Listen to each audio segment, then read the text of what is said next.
নমস্কার বন্ধুরা, প্রত্যেক দিনের মতো আজকেরও হাজির হয়ে গেছি নতুন একটা রেসিপি নিয়ে। আজকের আমি বন্ধুরা বানিয়ে দেখাবো পালং শাক দিয়ে দুর্দান্ত স্বাদের একটা রেসিপি। রাতে গরম গরম রুটি হোক বা দুপুরবেলা ভাত দিয়ে সব কিছুর সাথে খেতে কিন্তু ভীষণ ভালো লাগে।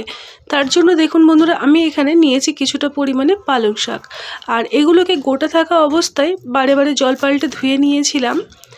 এবারে দেখুন পালং শাকগুলোকে ঠিক এই রকম ছোট্ট ছোট্ট করে কেটে নিচ্ছি।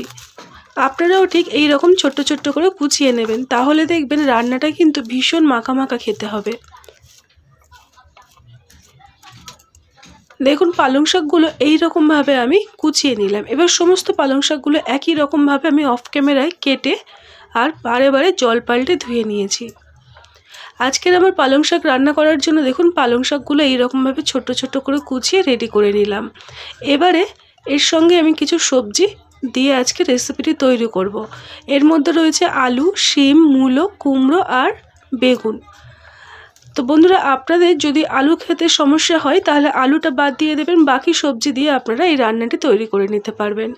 দেখুন সমস্ত সবজিগুলোকে আমি ছোট্ট ছোট্ট করে টুকরো করে নিয়ে কেটে নিয়ে ফিরে এলাম। এবারে চলুন রান্নাটি শুরু করা যাক। বন্ধুরা, আজকের আমি এই রেসিপিটি তৈরি করার জন্য দেখুন কড়াইতে বেশ কিছুটা পরিমাণে রিফাইন তেল খুব ভালো করে গরম করে সবার প্রথমে দেখুন কিছুটা পরিমাণে বড়ি লালচে করে একদম কম আঁচে রেখে ভেজে নেব। বড়িগুলো যত কম আঁচে রেখে ভাজা হবে দেখবেন ভিতরটাও ভাজা হবে আর একদম মুচমুচে হবে। আমি এখানে বন্ধুরা বিউলির ডালের বড়ি ব্যবহার করছি, আপনারা যে কোনো রকমের ডালের বড়ি এখানে ব্যবহার করতে পারেন। তো আমি যেহেতু আজকে নিরামিষ পদ্ধতিতে রান্না করব, তাই আমি এখানে ডালের বড়ি দিয়ে রান্নাটি বানিয়ে দেখাচ্ছি। আপনারা কিন্তু যদি আমিষ দিনের জন্য করেন তাহলে এই বড়ির পরিবর্তে চিংড়ি মাছ কিছুটা ভেজে রেডি করে নেবেন। এবার ওই তেলের মধ্যে দেখুন আমি দুটো শুকনো লঙ্কা ফোড়নে ভেঙে মাঝখান থেকে দিয়ে দিলাম, আর দিয়ে দিলাম একটা তেজপাতা, আর ফোড়নে দিচ্ছি 5 ফোড়ন। সমস্ত ফোড়ন থেকে দেখবেন খুব সুন্দর একটা যখন মিষ্টি গন্ধ বেরোবে একটু 2-1 মিনিটের মতো ভেজে নিতে হবে ফোড়নটাকে। তারপরে আমি সবার প্রথমে এখানে দিয়ে দেবো আলু। এই সবজিগুলোর মধ্যে সবথেকে যে সবজিটা সেদ্ধ দেরি হবে সেটা হলো আলু, তো সেই জন্য আমি আলুটাকে সবার প্রথমে দিয়ে দিলাম। এবারে আমি এর মধ্যে দিয়ে দেবো মূলো আর শিম। তো বন্ধুরা, কুমড়োও দেখবেন খুব তাড়াতাড়ি কিন্তু সেদ্ধ হয়ে যায়, আর বেগুন তো কোনো কথাই হয় না। তো আমি এই তিনটে সবজিকে আগে একটু তেলের মধ্যে ভেজে নরম করে নেব। এই রকমভাবে একবার হলেও রান্না করে দেখবেন বন্ধুরা, দুর্দান্ত স্বাদ হয়। নাড়াচাড়া করে ভালো করে ঢাকনা দিয়ে রাখলাম কম আছে 2 থেকে 3 মিনিটের জন্য। তারপরে ঢাকনাটাকে খুলে আবারও খুব ভালো করে দেখুন সমস্ত সবজিগুলো তলার থেকে নাড়িয়ে চাড়িয়ে নিচ্ছি। এইরকমভাবে সবজি যদি একটু ভেজে রান্না করা যায় দেখবেন সবজি কিন্তু যারা খায় না তারাও কিন্তু ভীষণ খুশি হয়ে খায়, কারণ সবজির থেকে একটা কাঁচা গন্ধ ওটা কিন্তু সম্পূর্ণভাবে কেটে যায়। এবারে আমি এখানে কুমড়োটাকে অ্যাড করে দিলাম, দিয়ে কুমড়ো আর তার সাথে বাকি সবজিগুলোকে একসাথে ভেজে নেব। এটাকে আমি কিছুক্ষণ ভাজা ভাজা করব। তার মধ্যে আমি অল্প একটু লবণ দিয়ে দিলাম, যাতে করে সমস্ত সবজিগুলোর মধ্যে লবণের স্বাদটা ঢুকে যায় আর সবজিগুলোর থেকে জলটা ছেড়ে দিয়ে সবজিটা নরম হয়ে যায়। তো সেই কারণে আমি অল্প একটু লবণ দিয়ে সবজিটাকে ভাজা ভাজা করে নিচ্ছি। এবারে আমি কিছুক্ষণের জন্য এটাকে ঢাকনা দিয়ে কম আঁচে রেখে দেবো।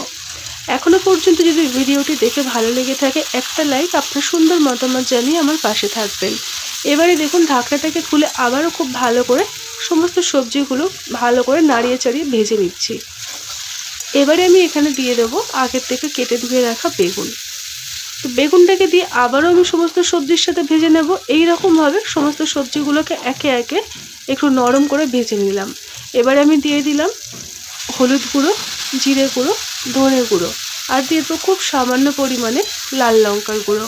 অল্প একটু জল দিয়ে মশলাটাকে সবজির সাথে ভালো করে কষিয়ে নেব, যাতে করে মশলাটা পুড়ে না যায়, সেই জন্য কিন্তু আমি অল্প একটু জল দিয়ে দিলাম।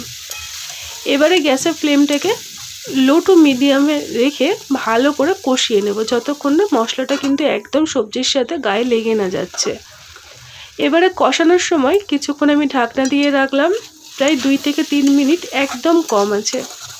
এতে করে সবজির দেখবেন মশলাটা কাঁচা গন্ধটা কেটে যাবে, আর সবজির সাথে মশলাটা কিন্তু একদম গায়ের মধ্যে লেগে যায়। দেখুন একদম ভাজা ভাজা মতন হয়ে গেছে। এবার আমি এখানে দিয়ে দেবো আগের থেকে কেটে ধুয়ে রাখা সমস্ত পালং শাকগুলো।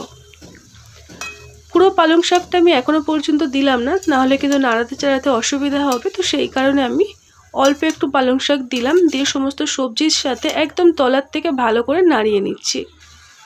দেখুন পালং শাকগুলো অনেকটা নরম হয়ে গেছে, গরমে মানে কড়াইতে দেওয়া মাত্রই দেখুন একদম নরম হয়ে গেছে। এবারে আমি এখানে বাকি যে পালং শাক রয়েছে সেটুকুও দিয়ে দিলাম, দিয়ে কড়ার চারিদিকটা এইভাবে ছড়িয়ে দিয়ে এখন আমি এটাকে ঢাকনা দিয়ে রেখে দেবো, যাতে করে আরেকটু ঠান্ডা হয়ে যায়, এই নরম হয়ে যায়। তো দেখুন বন্ধুরা, আমি এখানে মোটামুটি 3 থেকে 4 মিনিট কম আঁচে ঢাকনা দিয়ে রেখেছিলাম। এতে করে দেখুন সমস্ত পালং শাকগুলো একদম নরম হয়ে গেছে, আর পালং শাক থেকেও কিন্তু জল ছাড়তে আরম্ভ করে দিয়েছে। তাতে করে দেখুন সবজিগুলো অনেকটা মানে জল জল ভাব চলে এসছে।